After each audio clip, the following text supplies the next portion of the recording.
ரீசெண்டாக நாய்கள் பொதுமக்களை கடிக்கிறத பற்றி நிறைய நியூஸில் பார்க்க முடியுது.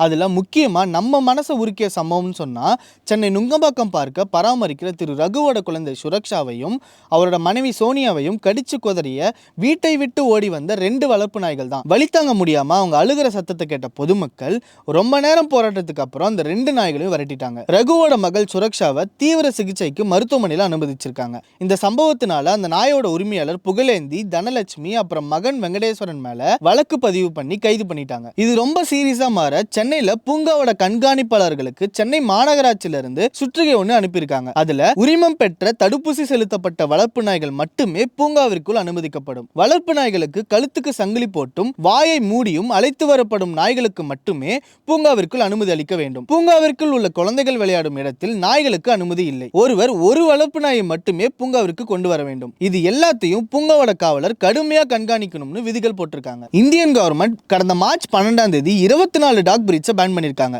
அதுல சுரக்ஷாவை கடிச்ச ராட்வில்லர் பிரீடும் பேன் பண்ணப்பட்டதுதான். இந்த மாதிரி பேன் பண்ணப்பட்ட டாக் பிரீட்ஸை வீட்டுல வளர்க்கறதுனால உங்களுக்கு மட்டும் இல்லாம உங்களை சுத்தி இருக்க பொதுமக்களுக்கும் அது ஆபத்தா மாறும். மக்களாகிய நாம கொஞ்சம் ரெஸ்பான்சிபிளோட வளர்ப்பு பிராணிகளை வாங்கும் போது அது எந்த விதத்திலையும் ஆபத்தா இல்லாத அளவுக்கு வாங்குறது மட்டும் இல்லாம அதை பக்குவமா பராமரிப்போம். ஒபே த ரூல்ஸ், உங்களுக்காகவும் மற்றவங்களுக்காகவும்.